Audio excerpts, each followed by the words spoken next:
Social मीडियावर आणि विरोधकांकडून लॉकडाऊन लागणार अशी चर्चा आहे। मात्र लॉकडाऊन लागणार नाही हे केंद्र सरकारने आणि मुख्यमंत्री देवेंद्र फडणवीसांनी स्पष्ट केलंय। उलट अफवा पसरवणाऱ्यांवर फौजदारी गुन्हे दाखल करण्याचे आदेशही मुख्यमंत्री फडणवीसांनी दिले आहेत। पाहूया। तो लगता है मोदी जी फिर एक बार 10-15 दिन के लिए लॉकडाउन लगा सकते। लॉकडाऊन लागणार नाही, खोट्या अफवा पसरवू नका, नाहीतर फौजदारी कारवाईला सामोरं जावं लागेल। लॉकडाऊन लागणार नाही हे मुख्यमंत्री देवेंद्र फडणवीसांनी जाहीर केलंय। गॅस सिलेंडरसह पेट्रोल डिझेलच्या तुटवड्यावरून लॉकडाऊन लागेल अशा उलटसुलट चर्चा सुरू झाल्या होत्या, पण या चर्चांना मुख्यमंत्र्यांनी पूर्णविराम दिला आणि पंतप्रधान मोदी 10-15 दिवसांसाठी लॉकडाऊन लावतील असा दावा करणाऱ्या संजय राऊतांना मुख्यमंत्र्यांनी अफवा पसरवाल तर फौजदारी कारवाई होईल असा इशाराही दिला। तुम्ही पेट्रोल आणणार कुठून?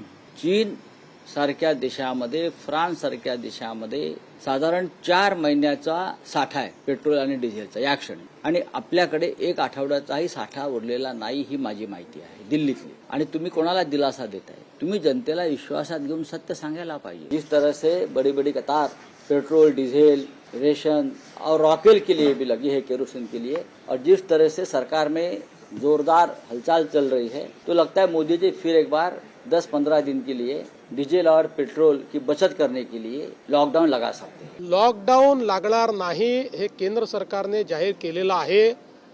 जे लोक अशा अफवा पसरवत आहेत त्या सगळ्या लोकांवर फौजदारी कारवाई केली जाईल। मी स्पष्टपणे सांगतो, अशा पद्धतीच्या खोटी माहिती फेसबुक किंवा एक्स किंवा कुठल्याही सोशल मीडिया प्लॅटफॉर्मवर टाकणं किंवा अशा प्रकारच्या खोट्या पोस्ट या व्हॉट्सॲपच्या माध्यमातून पुढे पाठवणं, तुम्ही फॉरवर्ड तरी केली तरी तो गुन्हा ठरेल आणि अशा गुन्ह्यातल्या प्रत्येकावर फौजदारी कारवाई होऊ शकते। त्यामुळे मी सर्वांना या ठिकाणी स्पष्टपणे सांगतोय की खोट्या अफवा पसरवू नका, नाहीतर फौजदारी कारवाईला सामोरं जावं लागेल। महाराष्ट्रात ठिकठिकाणी पेट्रोल डिझेलसाठी मोठ्या रांगा लागतायत। काही पेट्रोल पंपांवरचा साठाही संपला। केंद्रीय पेट्रोलियम मंत्री हरदीप सिंह पुरी यांनीही ट्विट करत इंधनावरून लॉकडाऊनच्या अफवा असल्याचं म्हटलंय। लॉकडाऊनवरून अफवा सुरू झालेल्या आहेत। सरकारच्या पातळीवर लॉकडाऊनचा कोणताही प्रस्ताव नाही। नागरिकांनी शांत आणि जबाबदारीनं वागावं। जागतिक परिस्थिती अनिश्चित असली तरी कोणत्याही अडथळ्यांशिवाय इंधन पुरवठा सुरू आहे। विनाकारण अफवेच्या आधारावर ग्राहकांनी पेट्रोल पंपावर रांगा लावू नये। आपल्याकडे 1 महिन्याचा पेट्रोल डिझेलचा पूर्ण स्टॉक या ठिकाणी आहे, पण विनाकारण जर पेट्रोल जास्तीचं भरून घेतलं, रांगा लावल्या, तर त्यातनं सप्लाय आणि डिमांडवर ताण निर्माण होतो आणि कृत्रिम टंचाई निर्माण होते। त्यामुळे अशा प्रकारची कृत्रिम टंचाई निर्माण होऊ नये या दृष्टीनं आपण नेहमी ज्या प्रकारे पेट्रोल डिझेल भरतो तसंच पेट्रोल डिझेल हे ग्राहकांनी भरावं।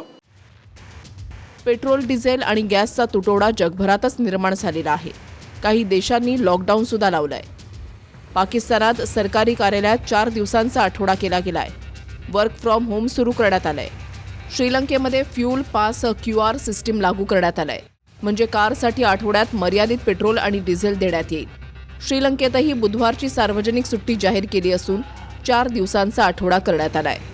बस सेवेमध्ये कमतरता करण्यात आली आहे। फिलिपिन्समध्ये ऊर्जा आणीबाणी घोषित करण्यात आली आहे। सरकारी कार्यालयांमध्येही आठवड्यात कामाचे दिवस कमी करण्यात आलेत। म्यानमार आणि भूतानमध्ये फक्त अत्यावश्यक सेवांनाच पेट्रोल डिझेल देण्यात येत आहे। बांगलादेशात शाळा, महाविद्यालय आणि क्लासेस ऑनलाईन झालेत।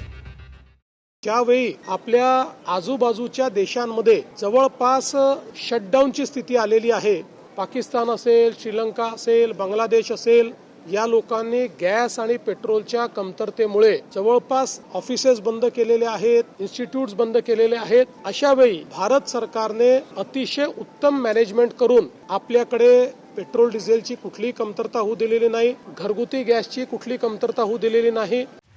तर देशात पेट्रोल डिझेलचे दर वाढू नयेत म्हणून केंद्र सरकारनं उत्पादन शुल्कात मोठी कपात केली आहे। युद्धामुळे कच्च्या तेलाच्या किमतीत वाढ झाली आहे, पण त्याचा परिणाम ग्राहकांवर होऊ नये म्हणून केंद्र सरकारनं एक्साईज ड्युटीमध्ये कपात केली आहे। पेट्रोलवर आधी प्रति लिटर उत्पादन शुल्क 13 रुपये होतं, आता 3 रुपये करण्यात आलंय, म्हणजे 10 रुपयांनी उत्पादन शुल्क कमी केलं। डिझेलवर आधी 10 रुपये एक्साईज ड्युटी होती, आता 0 करण्यात आली आहे। म्हणजेच डिझेलवर पूर्ण 10 रुपयांची एक्साईज ड्युटी माफ करण्यात आली आहे. कच्च्या तेलाच्या किमती वाढल्यानं तेल कंपन्यांवर भार पडला होता. आता एक्साईज ड्युटीत कपात केल्यानं त्याचा भार ग्राहकांवर पडणार नाही. Bureau report TV9 Marathi.